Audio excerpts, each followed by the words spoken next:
This is Hassan. Hassan goes to sleep every night at 3 a.m. after scrolling through TikTok for 2 hours and fapping to porn. He gets up at noon and drinks 5 cups of coffee because he cannot function otherwise. His eyes are constantly bloodshot and feels the need to tap his foot on the floor constantly. But worst of all is the fact that he thinks that this is okay. He does not want to realize that depriving himself from sleep is detrimental to his health.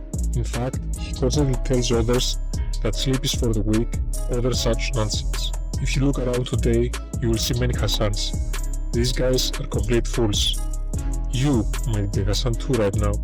So listen carefully and I will enlighten you on the topic, and don't forget to like and subscribe. First, let us delve deeper into how sleep works by learning a little bit about the circadian rhythm. The circadian rhythm is what regulates our sleep. It regulates our sleep through the hypothalamus and the epithalamus. The hormone melatonin, which is secreted there in combination with the levels of cortisol and adenosine, are the ones that give us this feeling of tiredness at night and the wakefulness at the morning. They slowly turn our attention towards resting by slowly but steadily lowering our so-called energy levels. This rhythm, though, can be easily sabotaged. Having a rhythm means having a tempo and a pattern. The body naturally prefers sleeping and waking up at consistent hours. Going to bed at irregular hours thus has an overall negative effect in our ability to fall asleep and the quality of our sleep. It's also worth mentioning that when we start going past midnight, the body experiences an increase in adrenaline and cortisol, likely as a reaction to our behavior of still going on. Maybe there is something that's really important and that needs to be done while doing things. The artificial lights we have nowadays also are inadvertently messing up our circadian rhythm, since the neurons in our retina that partially work off of sunlight can get tricked by the artificial lights. The epithalamus takes the signal of light levels from our retina and regulates through this way the production of melatonin in our brain. Now let us take a look into how sleep deprivation deprives us from our full potential. How sleep deprivation destroys us. First, let's talk about sleep and exercise. Sleep is the foundation of a healthy body.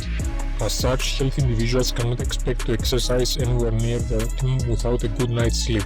During the time we're asleep, and more specifically during deep sleep phases like REM sleep, our body repairs the microtests we have inflicted on ourselves during the day. It has also been shown that the mind sort of repeats the memories of the movements practiced during the day. That is very helpful for someone who practices something like playing an instrument or technical and dexterity related stuff. So what does ruining the sleep schedule do to you? Well, it lowers your athletic performance, slows down your alertness, and thus increases the mistakes you made, which in turn leads to more injuries. This also increases your chance by a large amount of having a traffic accident, more so than people who are drunk sometimes. It also leads to getting tired faster because of a change in our glucose and hormone levels.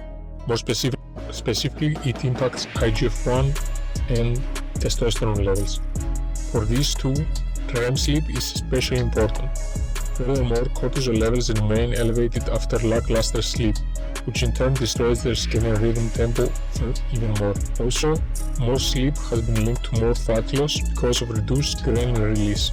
Ghrelin is the appetite-stimulating hormone, as some of you might know. But it doesn't stop there. Sleep also has a negative impact on our mental health. Lack of sleep can induce or worsen sleepwalking. Quality of life is lowered and anger issues may arise due to the lack of sleep. Constantly avoiding or putting off sleep can lead to insomnia, also some studies have shown. Insomnia itself is a potential risk for developing other mental disorders. While drugs can help treat it, that is only the case in some people, and the drugs themselves can only make small changes in most patients. Sleep deprivation has also been linked to depression and general lack of motivation to do anything productive throughout the day. So now you know why after a bad night's sleep you don't feel like getting up and doing whatever needs to be done during your day.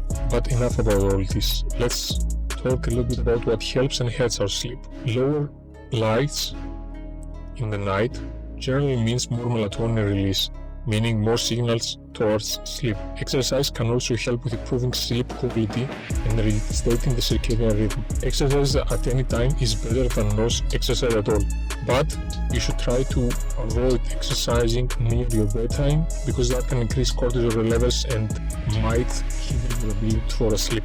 From a single study, which I will link down below, researchers have found that restricting mobile phone usage before bedtime for 4 weeks was effective in reducing sleep latency, increasing sleep duration, improving sleep quality, reducing pre-sleep arousal, and improving positive effects and working memory. So keep this in mind and keep your phone usage before bed to a minimum. Besides phone usage, it is also important to avoid eating heavy meals near bedtimes, since that can upset the stomach and cause you to wake up during the night.